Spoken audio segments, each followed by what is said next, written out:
The Council of Whiskey Masters is the world's leading study and certification program that is truly dedicated to whiskey. We're based in America, but we work with candidates located in more than 50 different countries. When someone signs up on our website to become a candidate, there is usually an enormous amount of passion already building in that person. It could be that the individual is working in the beverage industry. It could be a sommelier or someone who works in the wine and spirits industry somewhere, and they want to further their knowledge and they are really interested in it. However, there are many people from different walks of life who are engineers, doctors, bankers, who are interested in the intellectual and technical aspects of whiskey production, and they like the challenge, the recognition of flavor, understanding the causality, how did what you taste in the glass come about during production. So there's curiosity, there's passion, and these individuals would like to learn more, but they also would like to see, can they rise to real expertise?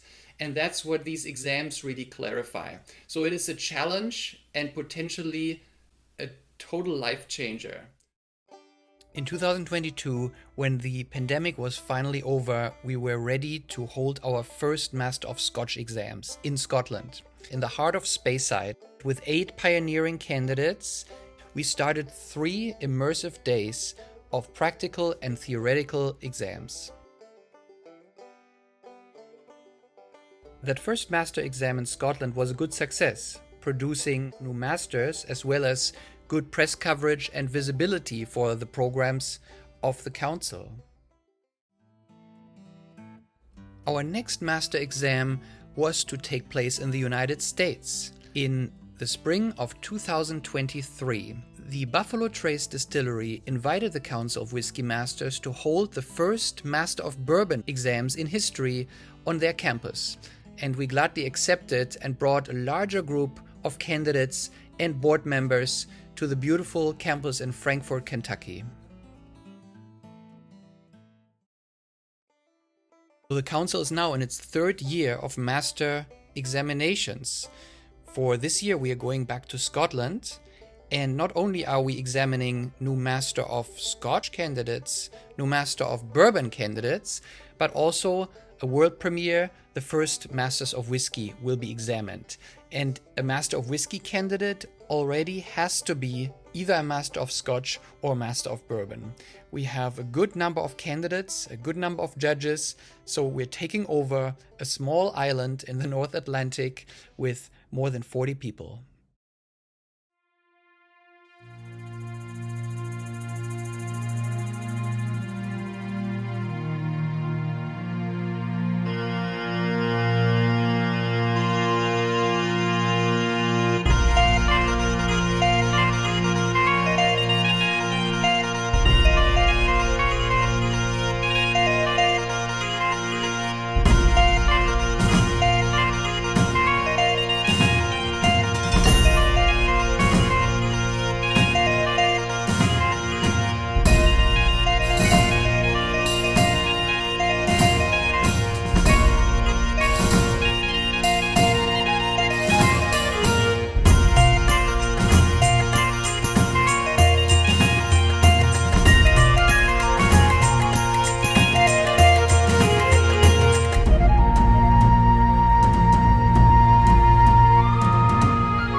When we started the council, it was clear from the beginning we would need a very good advisory board.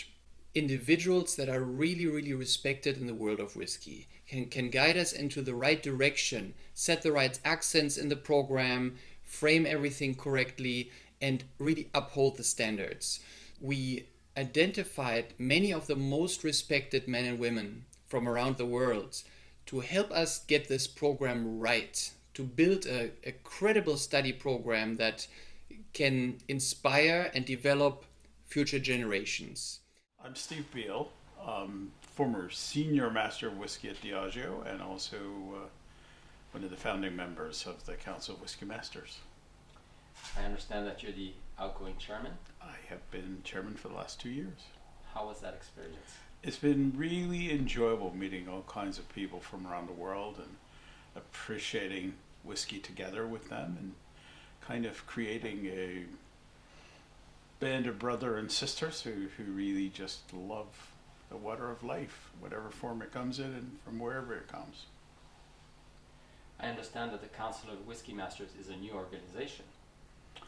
It has deep roots here in Scotland, going back maybe 25, 30 years, with people who were professionally trained and learned a lot about whiskey through various brands and various connections.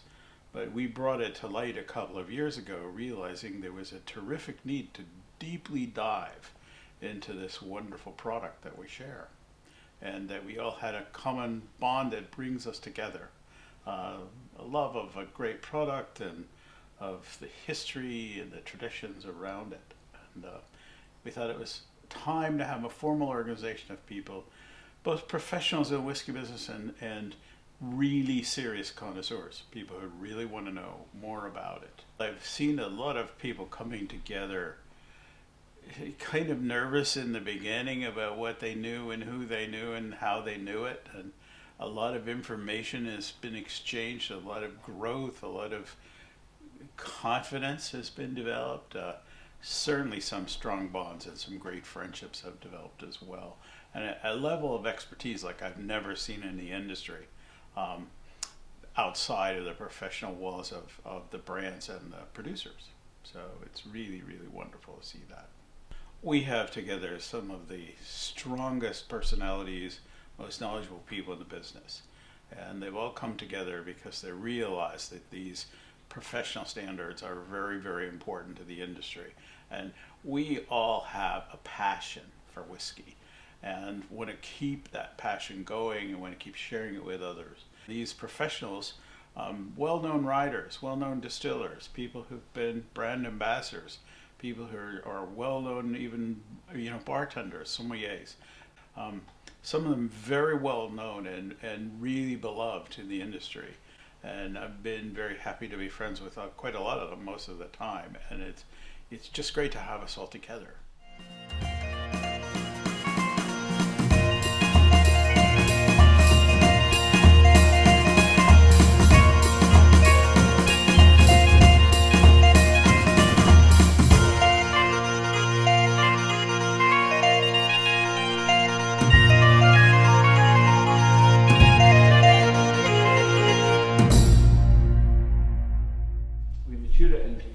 Different cask types, which we have here. So we have our ex-rye casks, our Trinket oak, and our ex-Bordeaux red wine.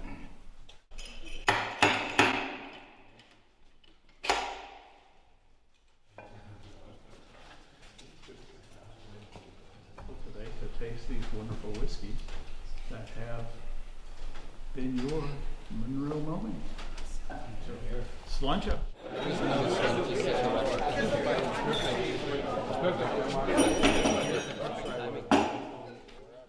Our study program here at the Council consists of 4 different levels, leading all the way to the Master of Whiskey title. Level 1 is where everybody starts. Students make the decision whether they want to start on the Scotch track or on the Bourbon track. The level 1 consists of self-study, so students work with a study guide and they later on take a 100-question online exam. If they pass that, they can advance to the second level, which brings them to global knowledge. So rather than the regional differentiation of Scotch or Bourbon, they have to cover the whiskies of the world. And then level 3 already goes into the master level, Master of Scotch or Master of Bourbon. And the 4th level would then be, again, the global coverage Master of Whiskey. Levels 3 and 4 are on-site exams, and that means everybody travels either to Scotland or a location in the United States, usually close to a distillery where testing takes several days on-site and gets quite intense. There are usually 3 components that they will be evaluated on. The first component is the blind tasting. Candidates taste through 8 classical expressions, either of Scotch or of bourbon, and later in the Master of Whiskey program, actually 16 different global whiskey expressions. The second component consists of the theory exam, and that is an oral discussion of the world of whiskey production, which includes distillation, maturation, also history, tasting methodology, and of course regional and producer knowledge in all detail. The third component of the exam is usually a written essay-based exam where candidates deal with larger conceptual questions from the world of whiskey and have to express themselves skillfully in writing. Well, my name is Bernhard Schäfer. I'm coming from Germany. I'm a little bit into spirits. I'm a master of the Quaich. As I become a keeper in '96, my first visit to Scotland was back in '88, when the roads weren't this good as they are today. It was a really adventure at that time. How do you think the council has evolved in the last 3 years? This was very impressive, in my opinion, because when we started 3 years ago, we had a small group of people, enthusiastic people, and one of the things I really appreciate is that these people are still involved. Sometimes you pass a test or whatever thing, then you have a certificate, and then it's gone. You don't have contact with the others, or you're not involved in the process anymore. And this is one thing here which is different, because today, for example, we have people who want to become a master of whiskey, so the last point, but also they act as judges in the point before as master of Scotch or master of bourbon. And this is a very unique process where everybody can learn from. So us as being the body, and also the people who want to enroll in that. I think that's a very good thing. So you are telling me that if I wanted to become a master of Scotch, and I do become a master of Scotch, that I could actually be on the panel judging the future masters of Scotch? Yes. Wow. That's possible. That's But incredible. first you have to become a master of Scotch or a master of bourbon. Wow. So you need to know the things, and you have, as you know, there's this blind testing, which is something which is, you can learn, you can train that, but it's a thing that is not trivial. Perhaps the most quintessential part of the exam days are the blind tasting exams. 2 hours where the judges and the candidates taste a set of 8 whiskies blind. For the first half hour, everyone is tasting quietly, so there's no discussion yet, and also the judges are completely blind tasting the whiskies. It turns out that gives them important perspective when they find out what the whiskies are, and when they then, after the first 30 minutes, discuss the whiskies with the candidates, it turns out they're more understanding of certain mistakes or some explanations that the candidates give them.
2 minutes and done.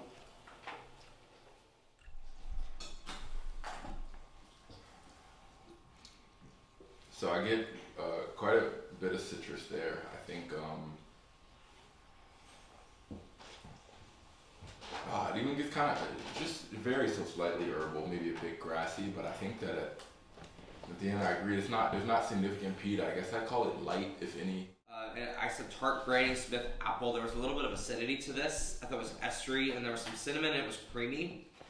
I thought there was probably more reflux. Probably one of the biggest notes I had was I thought that the casking there were more active casks or possibly virgin oak. Just with the amount of spiciness I was getting on my tongue, it was either alcohol or spice. I called 44%. I said it was of moderate quality, moderate complexity, and I called Glenfiddich 14. I thought it was a 14-year-old. I thought it was 43%. I put none in peat, but it should be, I'd say, a slight peat associated with this. Sweet. Yeah, I was surprised that was Really? Well, I liked your Corey Brecken. That was in my short list as well because there's a bit of a tannic. Really peppery at the end. There's a bit of an astringency, and that one has some French oak. I mean, who knows how much, but I think it's up there with the ABV. 48%, no age statement. I said it was of moderate quality, moderate complexity. Do you, if you taste it now, do you think it's 48%, or is that derived from the Lefroy? Oh yeah, now the finish is so much easier. I think I was pretty worn out by the end of this. Yeah. And I went 48%. I would definitely go lower. Do we get any floral notes? That's exactly where I was headed. Yes. That is my tell on this whiskey. Floral. Absolutely. So my tell. I was completely baffled by it. I mean, the Sam Wright frame, but floral for this whiskey is a key trigger for me, and I wasn't getting that. What it is 40. Yeah. So it's 40%. You threw a pretty wide net there. I know. I know. So it is Bowmore. 12. You'll narrow it down to one of the 150 distillers. Fair enough. Okay.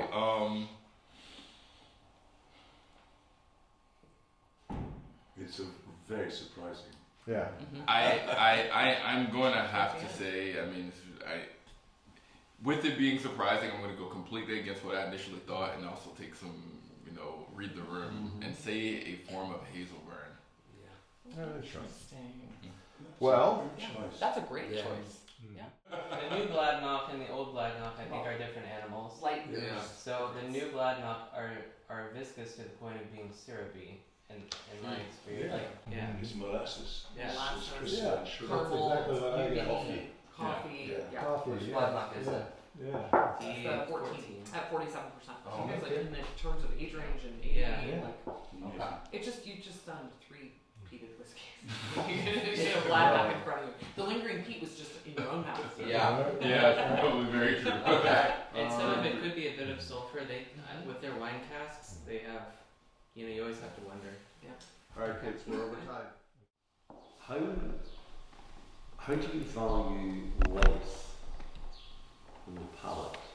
How do you assess length in the palate? And what does length in the palate lead you to think? For me, length of finish is not just, you can sound tastes really bad for a long time, but the quality, does it sustain or does it faint out like the music kind of going off into the distance in the background, or does it really sustain the flavor and continue to evolve on the palate, not just I'm getting this one note, for the next 2 or 5 minutes.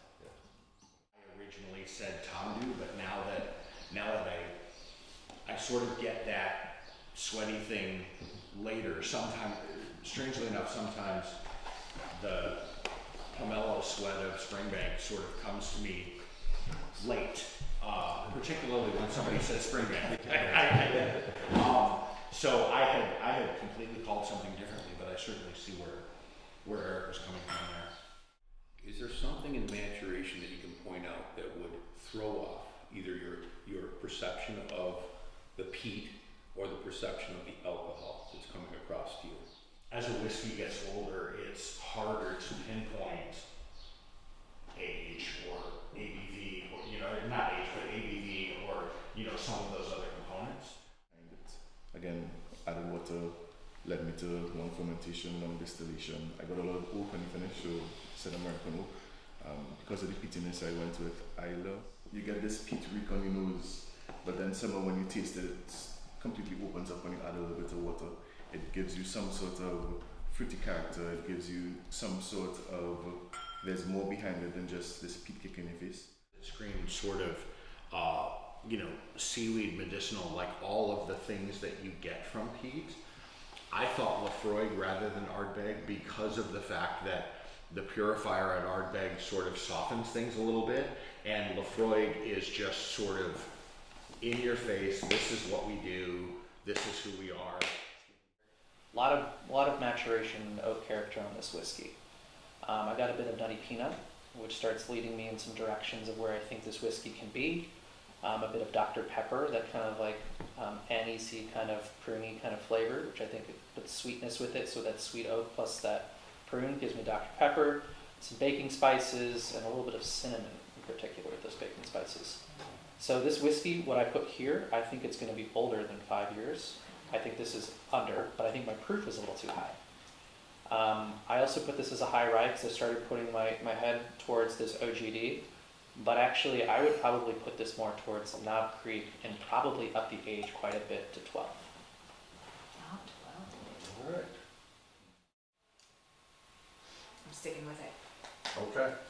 I'm sticking with in the style of specifically Jim Beam and in that family. Not anything outside of the other things that Jim Beam makes, but in the style of Jim Beam, because I did get somewhat of a nutty note. I didn't note it, but I got it on the nose, and that's what directed me toward Jim Beam. And I actually picked it initially as a 50% ABV, and I will. I'm gonna stick close to that as well. The integration of the oak here as well had me put it a little bit older, but in terms of age for me, I actually put this one as an 8 year as well. It's interesting because you two are actually on the right path as you're talking, and you changed yours, didn't you? Yeah, I did. Yeah, you should have stayed. It was Angel's Envy. Yeah. The one that we all had at first. I don't think you need to add more vocabulary in your aromas and flavor profiles. Okay. I think you need to fine tune them a little bit because you have markers and you might think it's something different and you perceive it different at a different time, and that ends up hurting you because now, wait a minute, instead of finding 2, 3, 4 markers, you're working with 20 markers, and then you're driving yourself mad. And so I think what I would do after this session that you pass it, you don't pass it, that's not the problem. You go home and you go back to your study groups, all of you together. And you go back and you say, okay, we know what we tasted. Let's taste it. Sometimes I have 50 flavors and 50 aromas. I can't put that in a note. So what we do is we take the 5 most commonly found on the aromas and the 5 most commonly found on the palate, so everybody out there can find that trigger point. And simplifying and what all of you have done. This group, the Scotch group, everything, all the study paperwork that you have, everything, the groups that you got together, is such a step up. The goal is that, we grow out of this experience. And so don't lose that bond that you have between yourself of all the time that you studied together. Rely on it. It's amazing. All these people are so dedicated and they have such great passion for whiskey, and that's what made me decide many years ago, being a writer, concentrating on whiskey. I think we will see an increase in the number of candidates, because what I like so much, it's like an organic process, and Joey explained to us the people who started and were the first candidates and now made it, they are mentoring a new group of people. And you know what happens, sharing is multiplying, so the next group will mentor an even larger group of people. So I can only hope, and we truly believe that a group of people who will follow this course, and it's basically a layered system, will only grow and grow and grow. My name is Kevin Malta. I work in the tech industry in San Francisco. Lived there for most of my life, and I love whiskey. Well, something I've always appreciated is expertise and following your passion. So whether it be in the job in the industry you work in, or whether it be in things that just drive you to learn more and do better. Whiskey is a very inviting community, and so if you have the passion, you'll be welcomed by others that also share that passion. You don't have to be in the industry in order to develop a love for it, but if you want to continue in order to explore that passion, the council is a great way to do so. Could you please tell us your experience so far here at the Council of Whiskey Masters? 初めて日本から一人で来て、最初は緊張してたんですけど、素晴らしい皆様と素敵な時が過ごせて、今本当に貴重な経験をさせていただいているなと思ってます。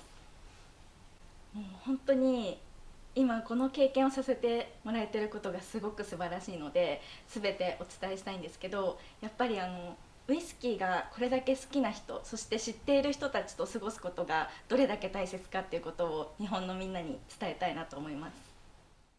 I understand you traveled from very far to get here. Where are you from? I did. I actually travelled here all the way from Brisbane in Australia. It was a wonderfully long commute, but I am so incredibly happy to be here. This has been one of the most incredible experiences that I have ever actually had.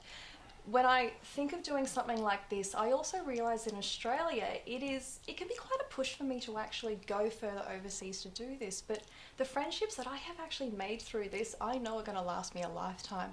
And even though this process is quite intense, it is so wonderfully rewarding already, and we're not even at the end of it yet. And so I'm so excited to see post this, where everyone else who has actually done this, where they're going to go in their respective careers, where I'm going to go in my respective career after this as well. It has provided endless opportunities and inspiration as well.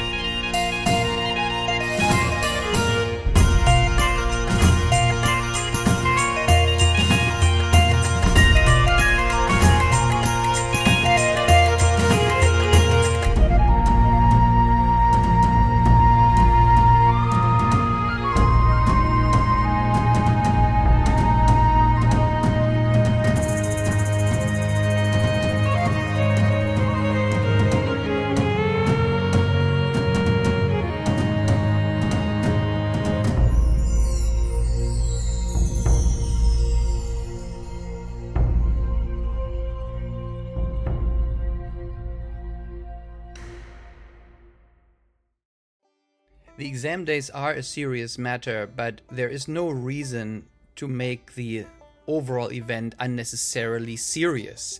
Whiskey is there to be enjoyed, and just the fact that we take the knowledge and the tasting seriously doesn't mean we shouldn't have very enjoyable components built into the event. So an important highlight every single day are the extended tasting dinners. We're usually blind tasting a set of 6 different whiskeys from around the world, and it is on our board members to explain them and share interesting context with them. So our dinners are usually a lot of fun. There's a lot of laughs. There's a lot of teasing of the different board members, and the candidates are usually not called upon. They can most of the time relax and taste along with the whiskeys and get to know the board members. Many of them, of course, are quite well known in the industry, and it is interesting to find out why.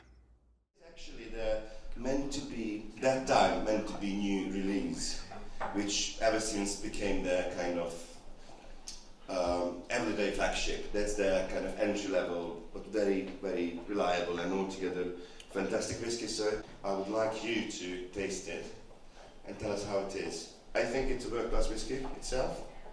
Anyone, any clue what it could be? Any Master of Whiskey candidates actually hiding here? No one? What's this? Any guess? No, I think it's Asian. Manapore is very good. Should be really good. You might be a couple of 1,000 miles off, but very similar, very similar. Yes, sir? We usually think it's Asia. I hope so, otherwise I was in the wrong country. Yeah, Right. We weren't that wrong that time. They tried. Right continent. Right continent, yeah, that's brilliant. India, that's good. India, yes, yes, India. Salt. Yes, Bourgeon, good. Any expression that meant to be the flagship for the export market? Come on. What happens if you finally move on to the pastures and get a good place? Nirvana? Yes, it is a Nirvana from Bourgeon, and I think it's a fantastic little whiskey, and at least as good as any other single malt, hopefully. So, are you happy with that? Right. Then, to all of you, good health and good luck with the rest of the exams and all the shenanigans, and thank you. That's enough of me. I think if you drink this and we get the next speaker out soon, that is a good idea. And namaste, yeah, bring that. Thank you.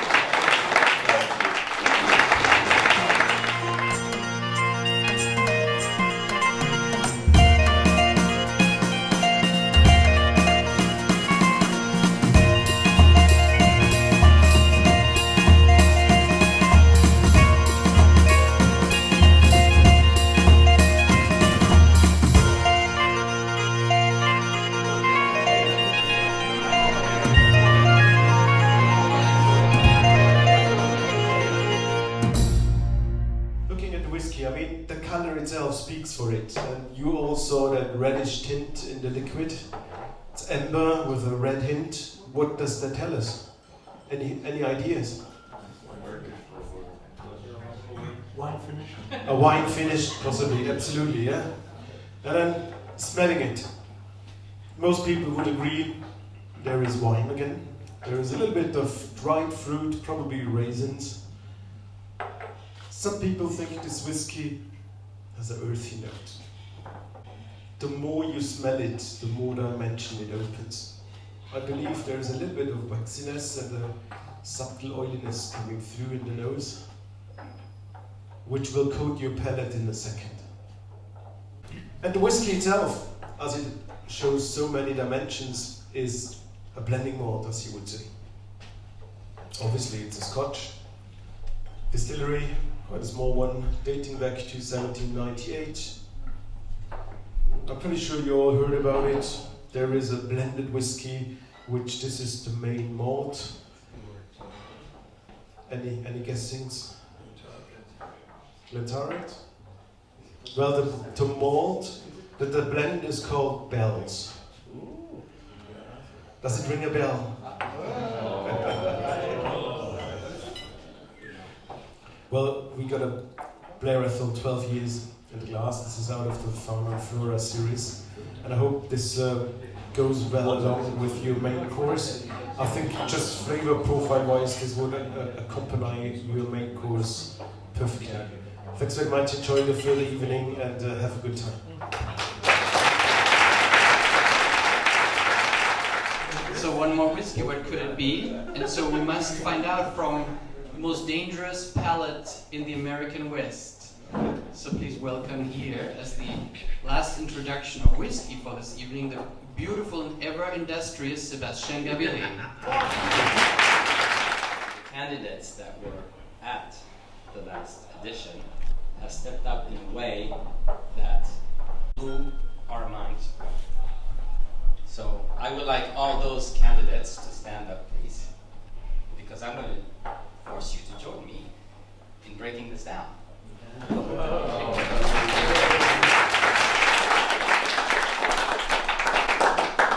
I mean, 1 year ago we stood there and we're like, holy shit, what are we going to do? Some people know this, some people don't. And we were like, they had so much energy and so much passion in this, and we said, you know what, we're going to trust our gut feeling, and we're going to invest in these people. We're going to offer our help, we're going to mentor them, we're going to do what it takes to make it happen. And the truth is, we didn't even have to do any of that. They did that between themselves. They connected, they traveled from cities to cities, they shared samples, and they created a friendship That's incredible, and I've witnessed it. I've seen them grow. These are team players. This is the future of the council, and hopefully these will be the role models for you.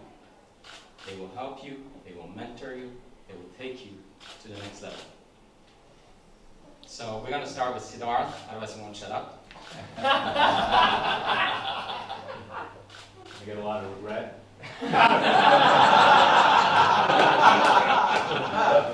Light embarrassment. No,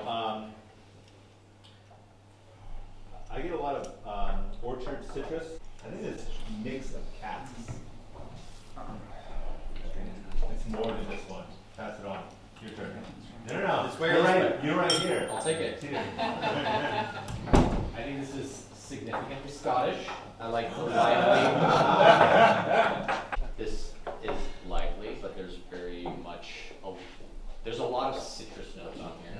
I'm leaning towards a Speyside Scotch whiskey here, except it's still lively. There's a briny note on here that I can't quite get over. Of course, I've been drinking a little bit. Eating well as well, so I'm still strongly in the Scottish camp. That's my current analysis. One of the first things that jumped out at glass at me was violets, a fairly significant floral characteristic, along with a cocoa and fudgy, chewy sort of a characteristic as well. Lilac, I can't quite get past that the big floral hit. As much as their observations make sense to me, it was the floral that jumped out at me. So where does it take you? Where do the florals take you? A number of different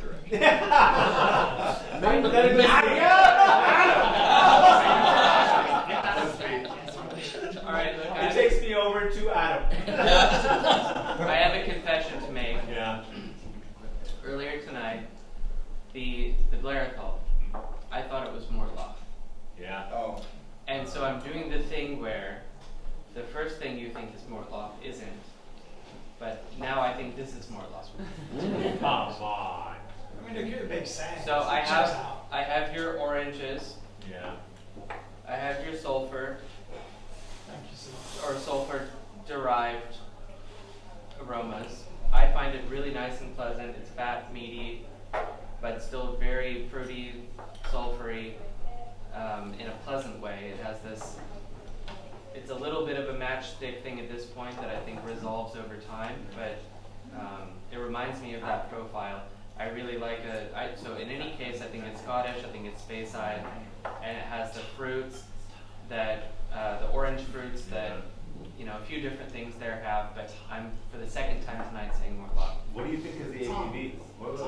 It seems a little high. It's not 43.4 down the middle. No, it doesn't seem like a distillery bottling ABV. It seems more like a Gordon MacPhail or something.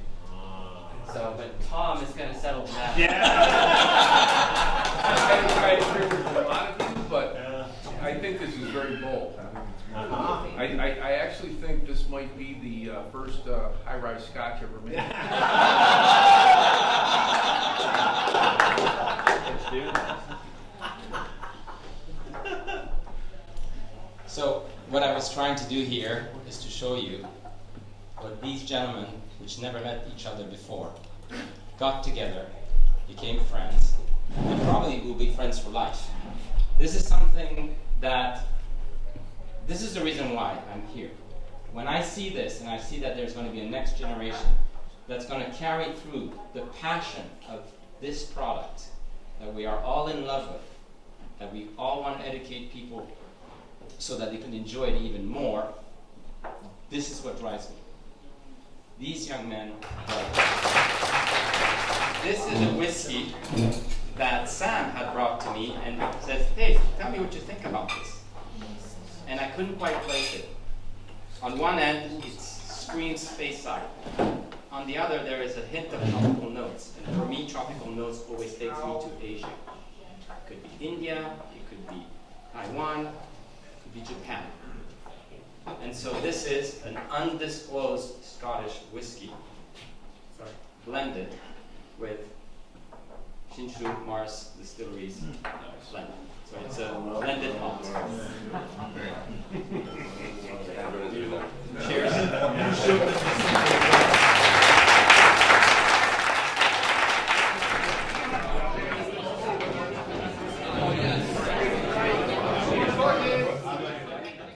My name is Nägele. I'm Austrian. I come from Switzerland, running a school there. I'm a trainer and advisor for spirits, especially for whiskey. Indeed, it is a very special year. When we came to Scotland 2 years ago, we had the first Master of Scotch candidates, the level 3 candidates, and most of them now come up to step into the Master of Whiskey exam. And it's quite interesting to see what a gap they fill. I mean, 2 years ago when we met in Speyside to have the first exams for the Master of Scotch, we had some nervous candidates that came in to prove that they know way above all the rest of the people about Scotch whisky. And now that we have the first candidates that step in for the Master of Whisky, which not only contains Scotch, but also bourbon and Irish whisky and Japanese whisky and Indian whisky in general, we see what a tremendous and huge step they made forward. They learned a lot more, and by going through tasting notes today in the exam, we can see that they are able now to interlink the knowledge they gained to give us the steps where they lead to, where they come from, where they go to, just by simply smelling the glass, telling us what aromas they find, where they come from, and what they think the whiskey in the glass is. I'm Tobias Gorn, Toby for friend. I'm one of the panel chairs of the first Master of Whisky exams up here on Isle of Raasay. How did today go? It was fantastic. A lot of excitement. Quite a hard day for all of the candidates and even for the examiners. But we had some pretty good results so far, I would say. I heard that some of the candidates were actually teaching you new things that you Absolutely, didn't know. it's a job. I mean, learn every day, and it's very exciting also to see that to a certain question, what answer we get back. It's exciting to see how people see these different topics and learn from each other. So it was actually pretty good. It's brilliant news when we working on a live topic pretty much that's formulating right now and around us as new whiskies and new distilleries getting built. So it's really exciting to see that and learn from these people and learn together how this kind of knowledge that we all gathered together, how it's building up and getting used. So absolutely. How do you see the Council of Whisky Masters evolving in the next 5 years? I think it's already doing tremendously and better than anyone would ever expect it. So from numbers, from projections and from actual results, I'm reading a huge growth and something, a really big success, which I'm really happy to see actually. Very proud.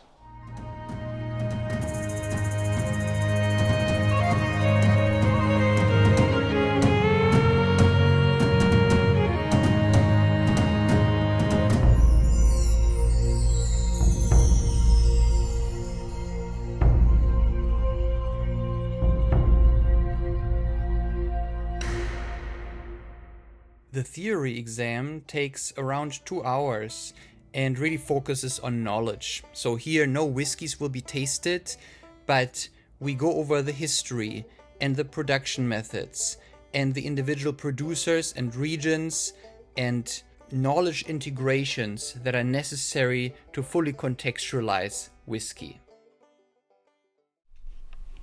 You know that.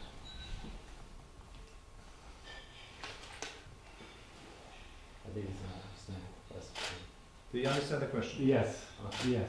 What he did to bring to the world. Ich kann auch mal Deutsch machen, if that's No, easy. no, no. It's okay. What he did.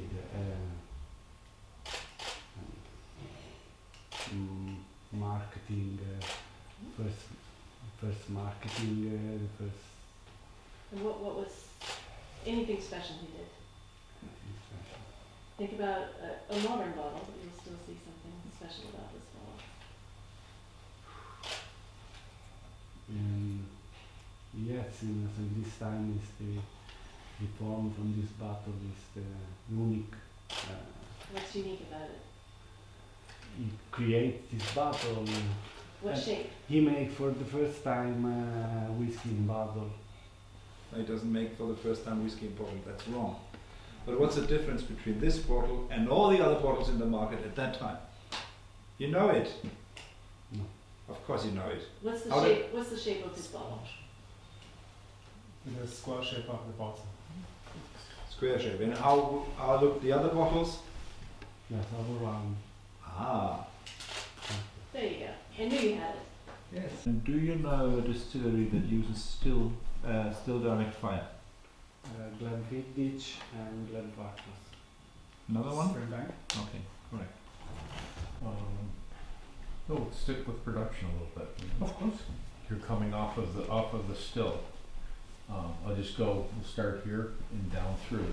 Can you name something that will, while you're distilling, okay, that will affect reflux? Yes. So the shape of the stir, if the shape is torn shape, which will be like generate more reflux, and also the lane arms. Depends on lane arms. If the lane is upwards, and it's going to have more reflux as well, and also the reflux kit, the equipment which they're going to put. Even yesterday we got a cooling kit, which they're going to generate more reflux as well. Okay. And depends. And also the shape, others what's the Latin shape as well. They got a border. It's going to be also cause more reflux. Okay. So you build a new distillery. You don't have space for warm tubs. You have shell and tube condensers, but you want to have the same effect as a warm tub. Can you do that with a shell and tube condenser? What should be the difference in the shell and tube condenser to do that? In the shell condenser is more copper contact from in a regular shell and tube condenser there is more copper contact than in a warm tub. Yes, that's correct. So how can I simulate a warm tub with a shell and tube condenser? What do I have to change?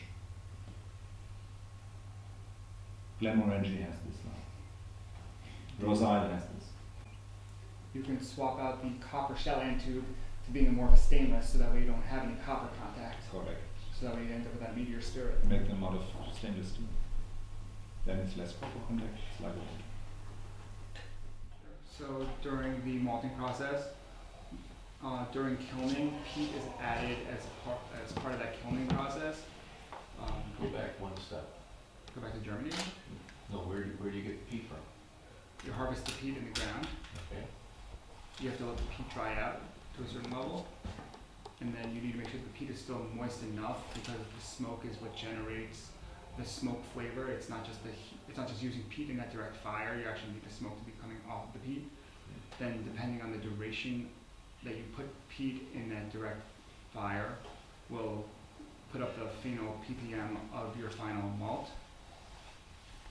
Is there something within that malt that's very important to make sure that it absorbs? You need your malt to be wet. It needs to be moist. Okay. The wetter the malt, the more it will absorb that smoke. Will, could you tell me some pros and cons of chill filtering my whiskey when I'm ready to bottle it?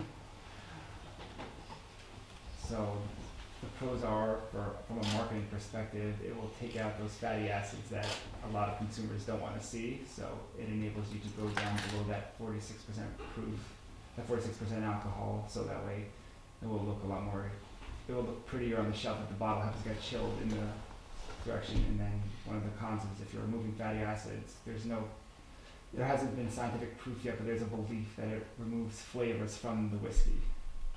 I'll accept that answer. Sitting in the atmosphere, everything in the world wants to hit this beautiful state of equilibrium. So internally and externally for the barrel, if we look at ethanol versus water, if we look to Kentucky, we're actually seeing a lower percentage of water sitting within the atmosphere. So it means that water will more readily evaporate out, so the ABV will go up. Whereas in Scotland, because we are mediated by the water actually sitting surrounding us here, more water in the atmosphere, which also means that the pressure sitting inside the barrel as it actually cycles through is then going to push the ABV out, and so it means that the alcoholic percentage will go down. Thank you, Karen. Thank you. Tell me what the 18th Amendment forbade. It forbade the selling, the transport, and the distillation or the creation of spirits over 4.5%. With the exceptions of ceremonial wine, as well as medicinal whiskey. Thank you. Well, what had actually happened is the government reenacted, what they brought in were taxes. And funnily enough, because when you're looking back in frontier times, what a lot of these farmer distilleries actually did is they used whiskey as a currency. These taxes were actually more geared towards the larger distilleries that were in the bigger cities that actually physically had currency to pay them. These small farmers distillers, they couldn't pay these taxes because they weren't accepting whiskey as payment. So naturally, they rebelled. And what happened here is that President actually sent Hamilton decided, here we go, we're going to send all the troops out, we were going to go out to Pennsylvania, everyone got into a little bit of kerfuffle, people were tarred, people were feathered, we had houses burning down. At the end of it all, funnily enough, only 2 people were actually arrested and one of them was declared to be clinically insane and they were both actually let off. Who was the president? At that point in time, it was Washington. 6 distilleries which were active during Prohibition. By active, you mean having the medicinal license? Correct. So there was Frankfurt Distilling Co., Mm-hmm. APH Stitzel, Mm-hmm. there was Brown-Forman, Joseph and Sons, I think, which later became Glenmore. Correct, Glenmore, yeah. Shenley. Mm-hmm. And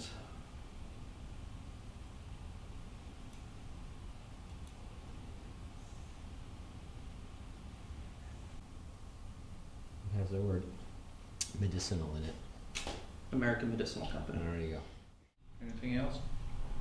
Let me just think of what I've gone through here. So it's Red America, 51% corn, new charred oak barrels, going to be looking at minimum, maximum, entry proof.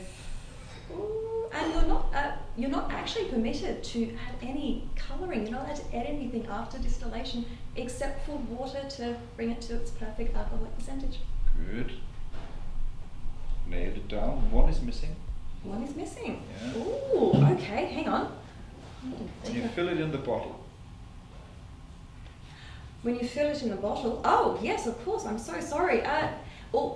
In America, it's got to be at no less than 40% alcohol. In Australia, I kid you not, Jim Beam's at 37%. But Yeah. that's a later discussion. Correct. Thank you. So the 2-day mark is the typical literature answer.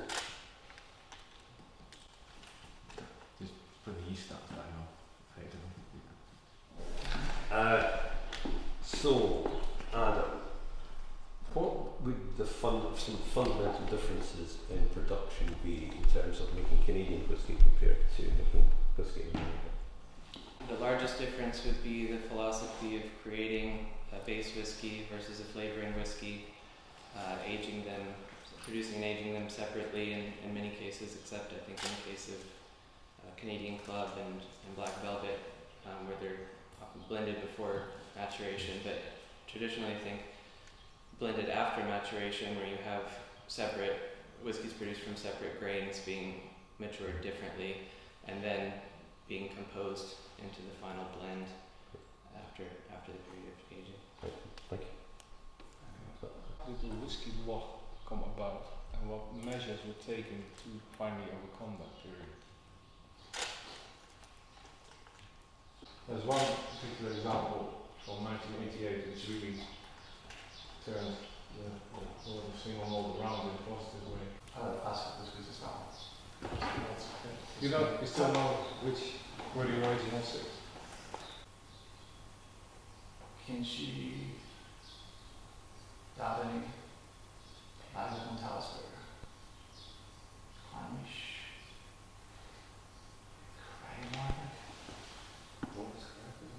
Well, Originally it was over, but they had a shortage in production and Mexico. Good, thank you. Having mulled whiskey, conquering the world, going out first Japan, India, go wherever. I'd like to hear your opinion about what does terroir, not in a way of soil, but in a way of local climate, local valley probably, and so on. How has the localities an influence on the style? How has the classical production style, which definitely derives from Europe, from Scotland, an influence, and the maturation itself? So what are the influence points on those modern world whiskies? Where do they come from? Where do they lead to? Last night was a perfect example when we had a Texas that came across the heat and the maturation that came out of the barrel, and it became very barrel forward. Again, you take a look at American itself, they're trying to figure out what is American single malt. And we have a lot of changes in terroir, whether you're up in Seattle area, down in Texas, or wherever, that can change the flavors that are going to come out of that finished product. And I think it's actually great because if someone doesn't like a traditional Scotch, not there is one, if they like something that is a little bit fruitier, maybe they get drawn toward Taiwan or India or something like that. A little bit lighter, maybe toward Japan. It opens the ability that if you open the door and someone tastes something and they like you said, whiskey drinkers are curious. Scientifically, going through the distillation process, you're stripping out most of the things that you're going to get from the environment. So people think about the terroir in terms of whiskey. I think they don't associate there's lines crossed when they're thinking about it. I agree, like what you're saying, it's more on like barrels, where they're aged, environment they're aged in. So it's talking about the maturation terroir, not the terroir of the grain or where the still is itself. But I think in the whiskey world, we could find a better word than terroir to help describe what we're trying to describe, because the wine world has used it for so long in that one context that it translates, it fumbles into the translation into whiskey. Terroir, the first thing I think about is culture, because I think the term we're looking for perhaps is a sense of place. It's a place. Yeah. It is the people in the context of the community, in the context of the flavors and the traditions that they have, that end up creating a whiskey that fits the community. Which is why when you go to Goa, you have a different style of Indian whiskey, which has Christian influences, than when you go to other parts of India. And on top of that, you have all of these countries and all of these regions have different relationships to experimentation and perfection and tradition. And so I think what's very interesting is in Japan, you've got this rich history of traditionalism. But in the whiskey sense, it's so new that they don't have 1,000 years of a set process. And here they have the freedom to experiment. Until relatively recently, till the 1990s, the distilling program for any distillery each year was based on filling orders. They would regulate them, and only after, really in the 80s and into the 90s, did more being set aside, allocated for single malt bottling. Now, the new distilleries, and this is the key point, can't really involve themselves in reciprocation, so they have to stand on their own two legs as single malt whiskies. And that's where the explorations will come in. They're going back to Isle of Raasay, they're going back to very long fermentations, they're going back to old ways, exploring old things as well as new ways. And that, I think, will offer us more of a interesting sort of exploration of flavor, but not efficiency, and economies. If you had a guitar, bass, and drums in a room, jazz could come out of that room, polka could come out of that room, folk could come out of that room. It's just that the raw ingredients are there. They're always the same. They're static. The difference is the human element.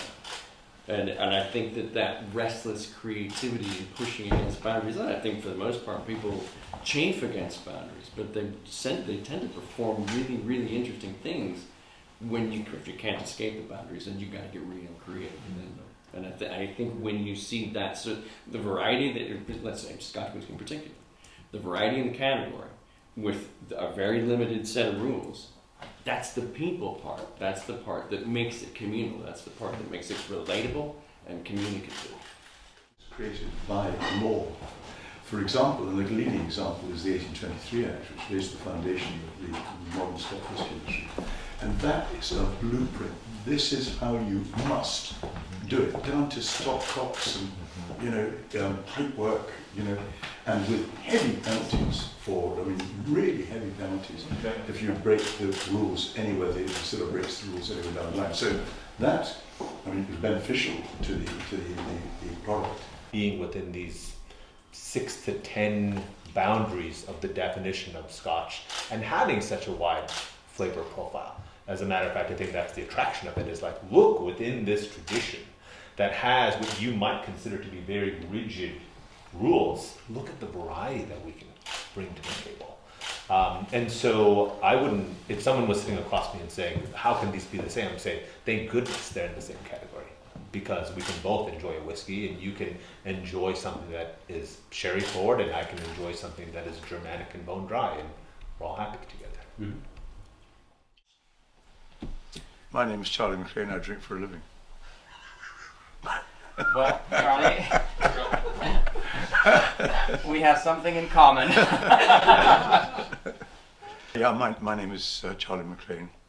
I'm a writer, and I've been writing and researching Scotch whisky for 42 years. And I am a founder member of the Council of Whisky Masters. I understand today was a particularly special day, as we had the first candidate for the Masters of Whisky, which were taking their exams. Indeed, yeah. How did that go? They went very well. Thank goodness. They were they know their stuff, and they can articulate it. And the worthy, in my view, I'm only one of 3 or 4 judges, but the ones that I was talking to or reviewing were all worthy of the honour. I think I can safely say they know their stuff. They've done the research. They've done an awful lot of practice, and so it's a joy to work with them. It really is. Some of them. It's the beginning of a long road, And this is a good starting point. But the road goes ever on, and but yeah, no, it's been a pleasure. It's been a huge pleasure being here in Raasay. They've been very well looked after. I can't wait to see what's going to happen 10 years from now, and I think you share our enthusiasm there based on what we've seen so far. I'll almost certainly be dead by then. Hopefully not. But thank you very much for your time. Okay, it's so much appreciated. Hello Dave, how are you? I'm extremely well, thank you. How did today go? I was really excited about today, actually. I'm not entirely sure how the torture that the candidates went through, all these whiskies, blind tasting with people glaring at them and then lobbing extremely difficult questions at them. So I really enjoyed doing it. I enjoyed listening to the answers. And just to get an idea of getting into people's minds about how they approach whiskey, how they think about whiskey, and their deeper knowledge about the subject. So yeah, I really, really enjoyed it. You were also on the panel for the theory today. I was in that panel listening to some of your questions, and they were really, really tough. Can we agree to that? I think they were. I think if somebody wants to become a master of whiskey, then they've got to answer what appear to be tough questions. The whole point about the theory exam is, do you know your subject? So I think they were fair. They might have been tough, but I think they were fair questions. I knew the answers.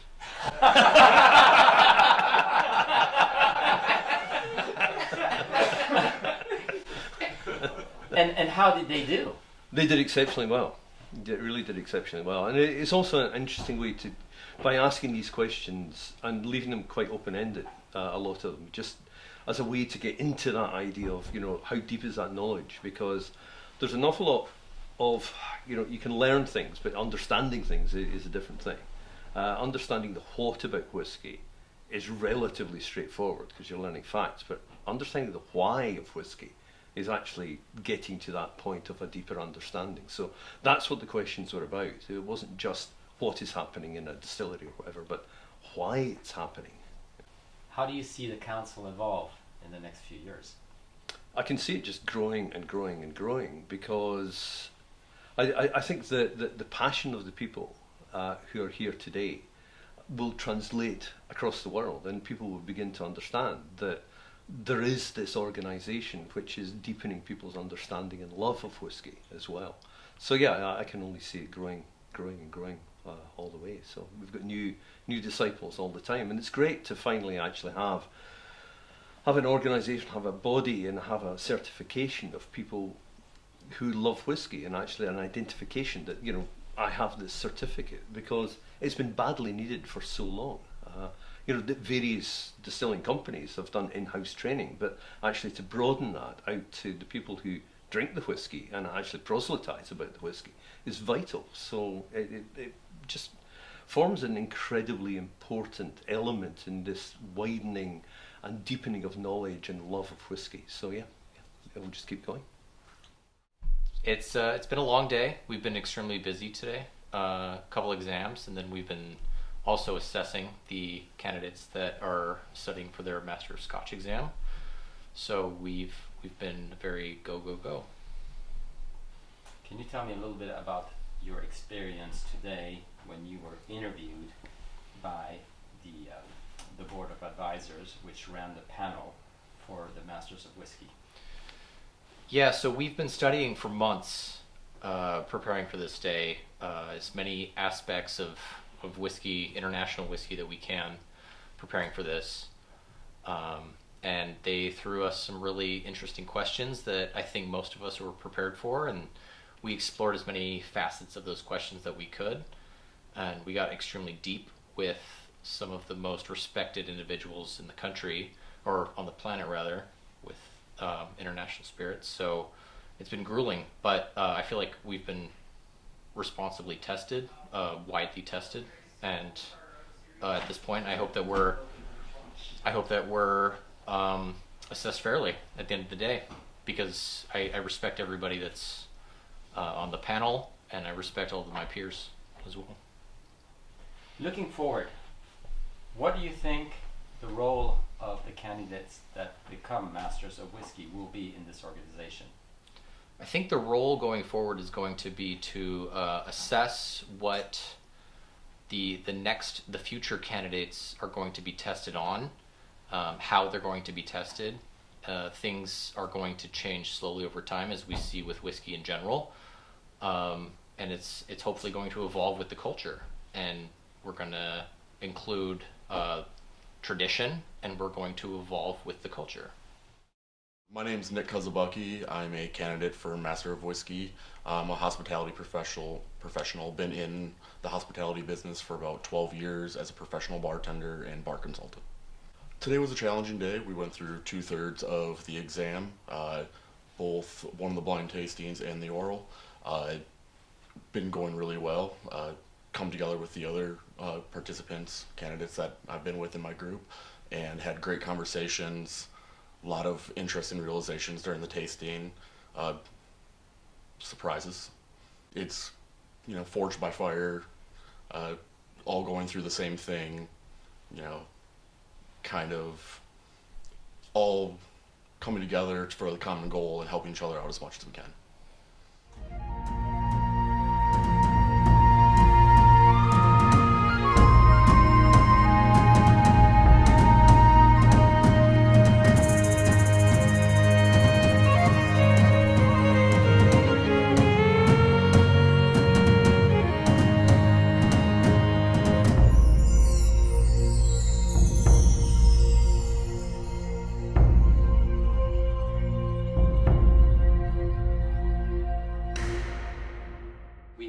behind us 2 full days of examinations, and we have, from our 23 candidates who took the exam this year, we're announcing more than a dozen new masters to the world. And those are young professionals that have outstanding standards in blind tasting, in knowledge about production, maturation, history, the various distilleries, the regions. So it's really a joy to see it all come together. For those who have passed the exam, their life has changed.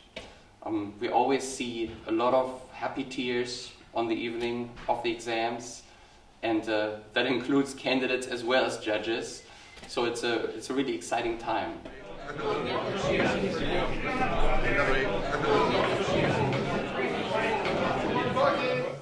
And all results are known. All results are known. Not everyone has passed. So we're gonna make ourselves a dinner. Please relax. There's nothing you can do about anything, right? You might as well surrender yourself to the situation. After dinner, we all just walk together to the distillery at some point, right? Sometime before 9 o'clock. And the results will be given in the tasting room of the distillery. We will not announce it to your peers in this context. And you have discretion. For those of you who pass, it's likely a little bit of an emotional moment that summarizes years of effort, and you are reaching a destination that is pretty amazing. I'm holding one of the greatest whiskey designations the earth has ever seen, and some of you who took the Master of Whiskey exam, the highest designation on earth, hopefully for the foreseeable future in whiskey. So after you receive your results, it is not expected by any of us that you rejoin a group and share with everyone your result. Some of you may seek privacy, others may not. But you will receive the results by all judges. So the judges, we will all be in that tasting room delivering the results to you. And I think that is good and gives you a certain degree of certainty that there is no doubt about your result.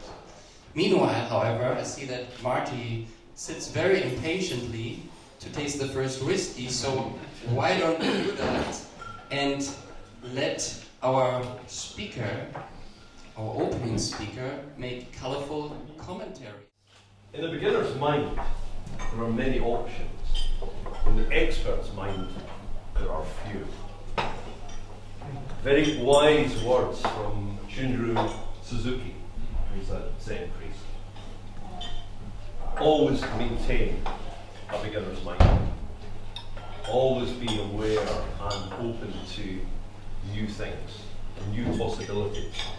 As soon as you start thinking of yourself as an expert, you've closed down all possibilities. So please, guys, retain that beginner's mind. So I thought I would talk about my beginnings. Not when I was born, but my whiskey beginnings. There's a romantic story, and there's the reality. Drinking story starts when I left school, and I got a job. I got a job in a whiskey bottling line. 20 minutes.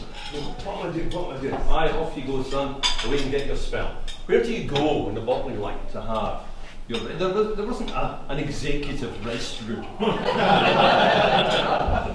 You went to the toilet. This is about 8 o'clock in the morning. Hello, son. You want a dram? Wait, that's an order, actually. You want a dram. It's not a polite kind of suggestion.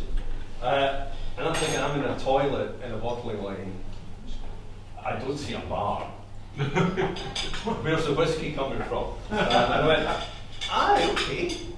And went, Jimmy, come on you go. And Jimmy stood in the toilet seat, put his hand in the system, and pulled out a bottle of whiskey. Still hot from the line. I nobody had a dram. But the lesson from that was it's about community. Even in the toilet. Glasgow. It's about people sitting around with a dram and a bottle going, right, we'll have a chat. That's why we're here. Because we are a family, because we are a community. And that's what's been so inspiring over the past couple of days. Just listening to you guys and listening to the volume in the room. Alright, everything might be a bit tense tonight, but the fact that a lot of you haven't met before, but you're all friends. Listen to the answers from apparently very hard questions.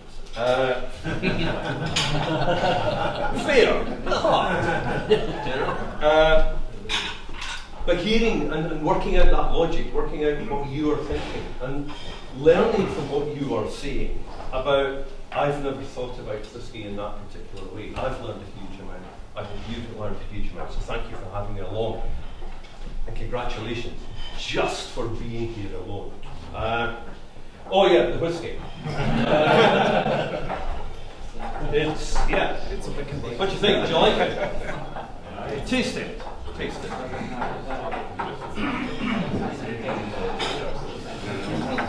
What do you think? Right. This is a very simple question, guys. Do you like this? Yes. Thank you.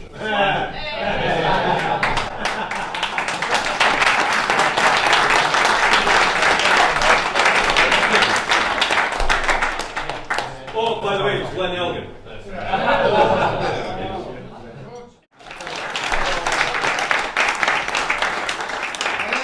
I asked Charlie to sign one of the many books of his I have.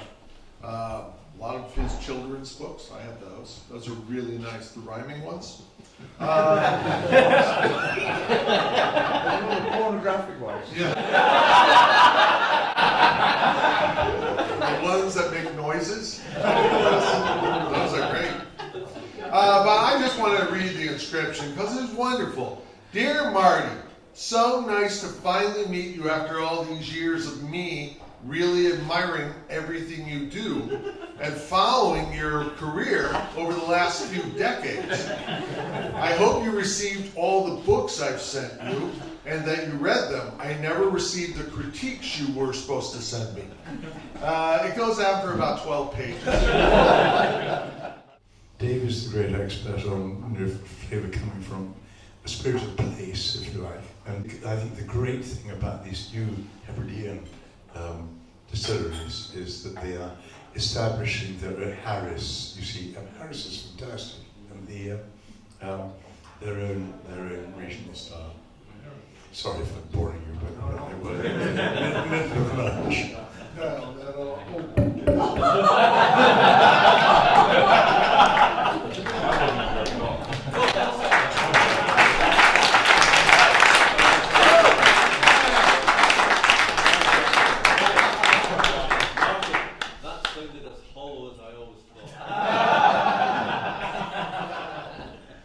Approval ratings have never been higher.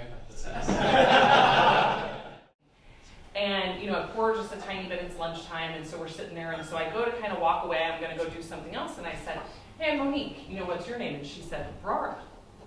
Oh. And literally, I think I said, why are you drinking this shit? You're named after a distillery. And she said, oh, no, I'm not. Like, we're just from a farm in rural Nebraska. I said, no, you're named after a distillery.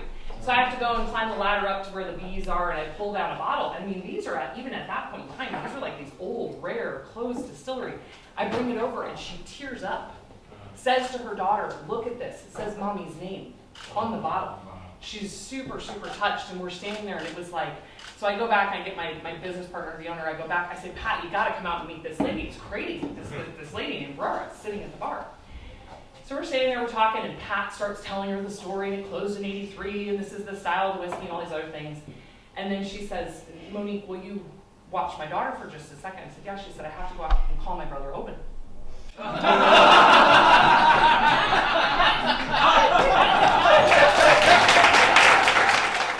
Special thanks to Alasdair for hosting us here on Raasay.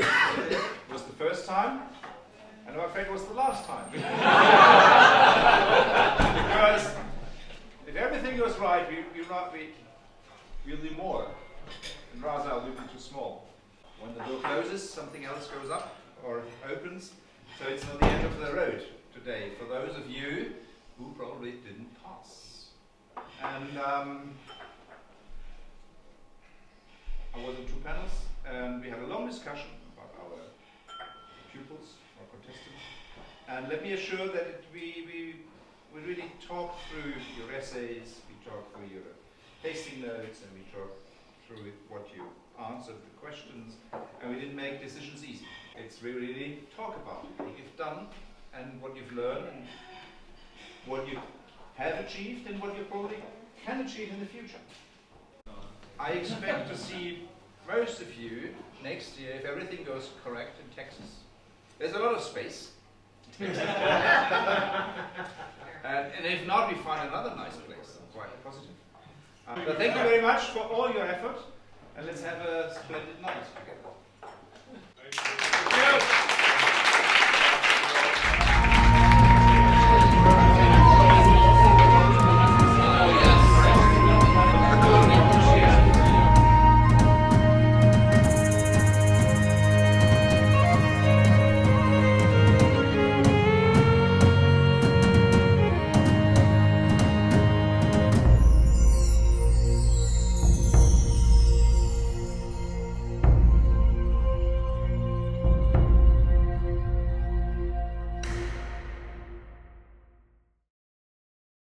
James, good evening. Good evening. Please have a seat.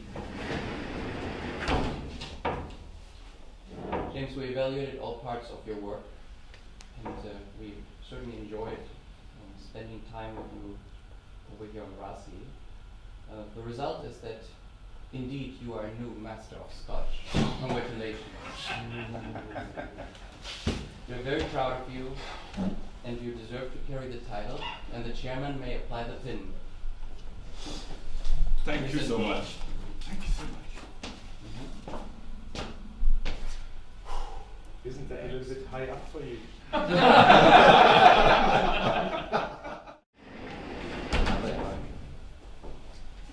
Good to see you, Alasdair. We reviewed your work in all detail, and we want to deliver the message to you that you are a new master of Scotch. Congratulations. And we wish you to carry the pin proudly.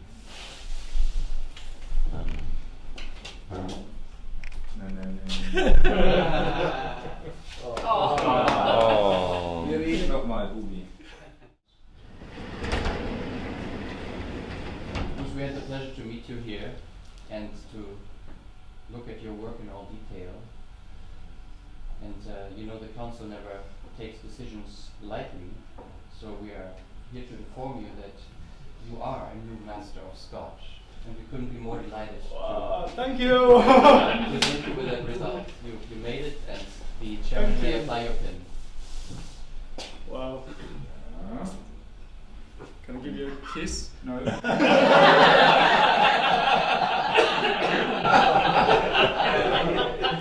Please do.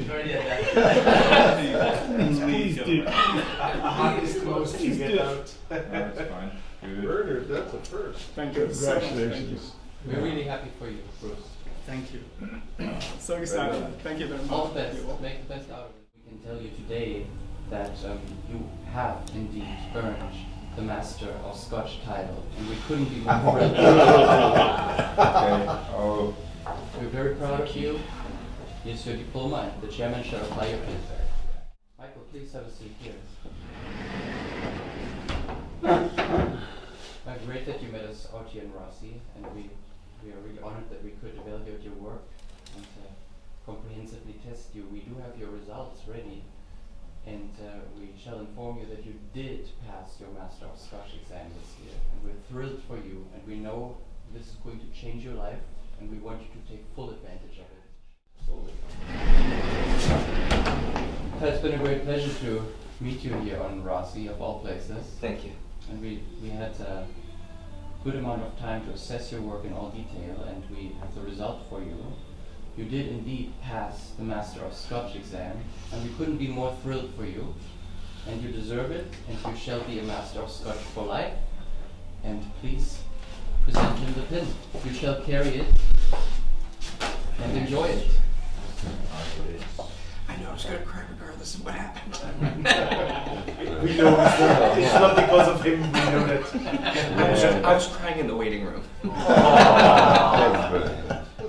May I present I, Corona, to the board? Thank you, Arthur. Please come on in. Have a seat. See, it's been really wonderful to getting to know you a little bit, and it's great that you traveled so far. We did look at your results in all detail, and we came to the conclusion that you are indeed a new master of Scotch. We couldn't be more thrilled, and we realize your life has changed today. All the best to you. We'll give her a hug. Pass on. Congratulations. Pass it on. Sorry. Can you please have a seat? Good to see you. You spent a lot of time reviewing your work, and those were fairly extensive exams, and the verdict is rather clear, and that is that you are a new master of Scotch. We are very happy for you, and we know you will make the very best out of this for your career. And the chairman may apply the pin. Hey. Good boy.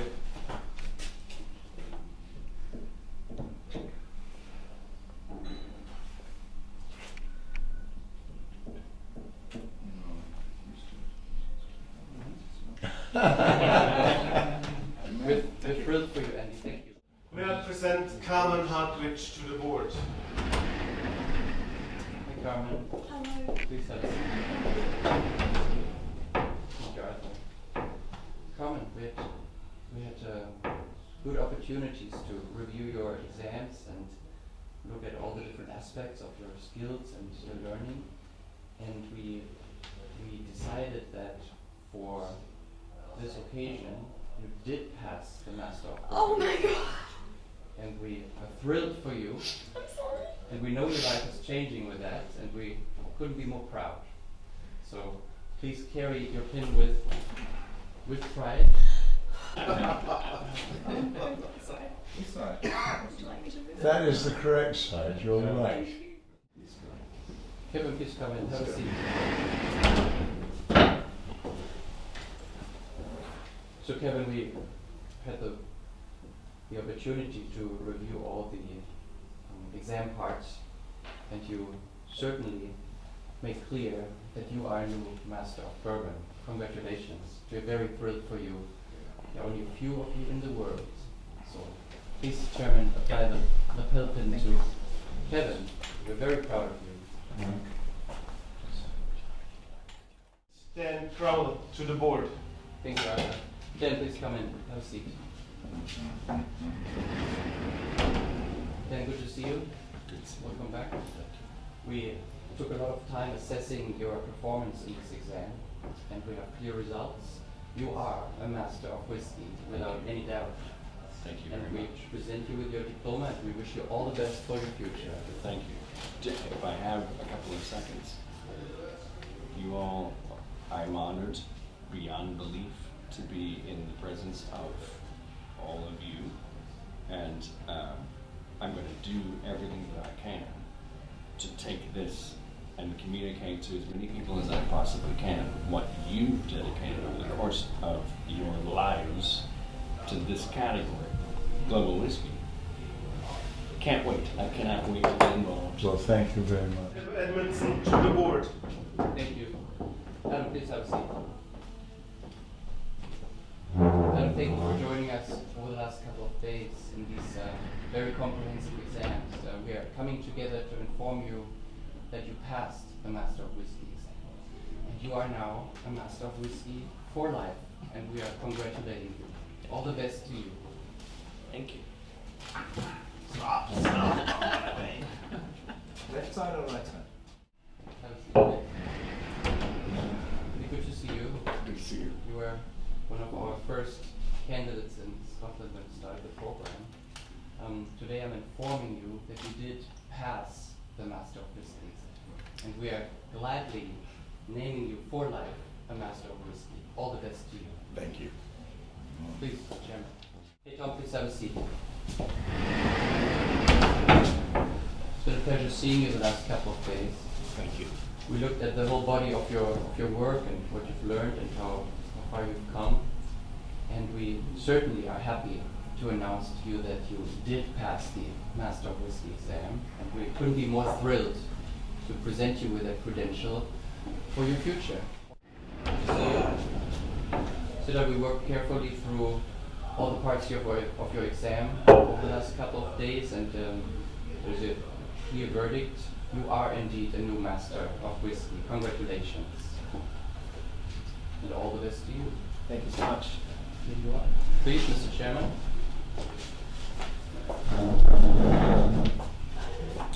Yeah.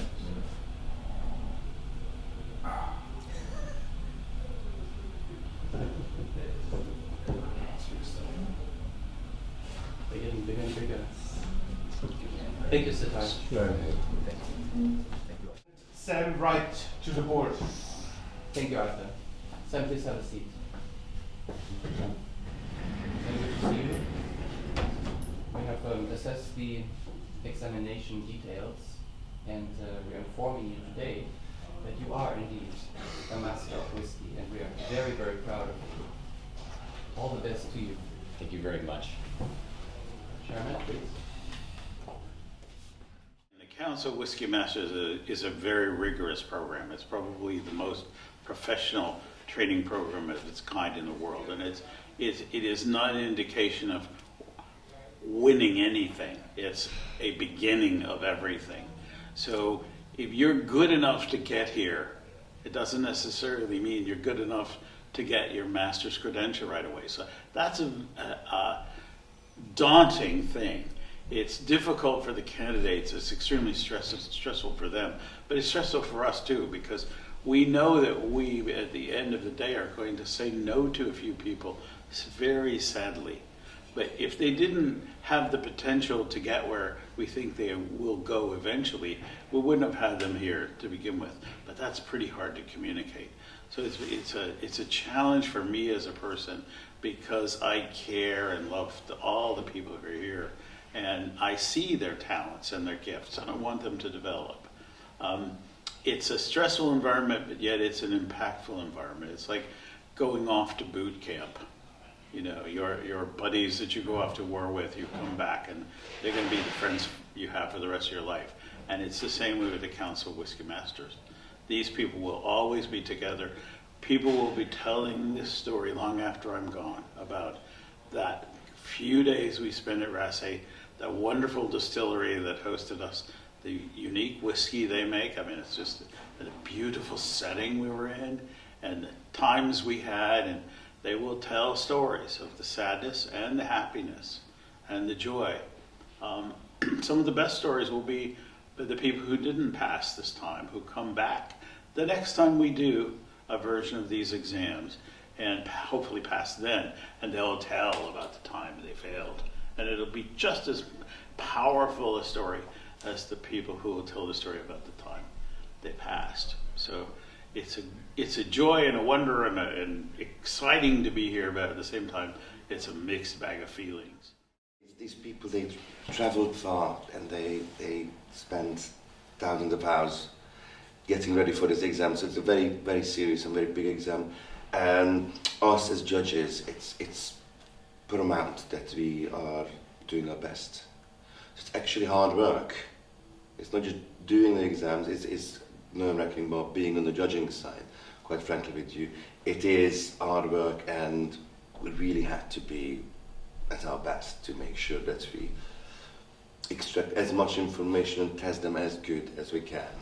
But it was a success, and we had many successful candidates who've done very well, so I would say it's well worth it.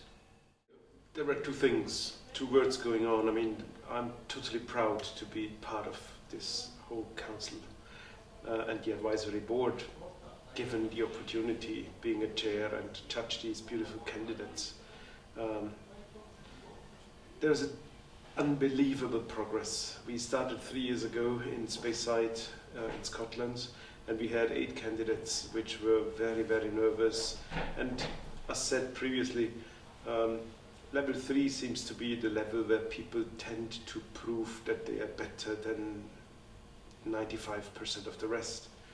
But what we now saw on these first Master of Whisky exams is simply stunning. Those people stepped up, they studied, they slept, breathed, and ate whiskey 24 hours a day, it seems. And the knowledge they presented and the ability to interlink the knowledge with the liquid in the glass makes them to real masters. And I think discussing it with all the previously mentioned icons of the whiskey industry, none of them wouldn't agree to say they really stepped up. They are almost on par with us. The candidates that I've was privileged to assess, I mean, I said yesterday to one of there were 3. There's Master of Scotch, Master of Bourbon, and Whisky Master. And on the Whisky Master category, they were blind tasting. I mean, they were so much better than I, you know. I mean, unbelievable. I was really struggling. I'm quite experienced, but I was struggling to much more than I can do an assessment, but the point is not to guess the actual make, but if you can do it, it's pretty impressive. And these chaps were unbelievable. So generally, certainly the people that I've been assessing the last couple of days have been, I mean, truly remarkably good. Great people, and the conversation, it's all, you know, chatting and fellowship, you know. It's a great event, great event.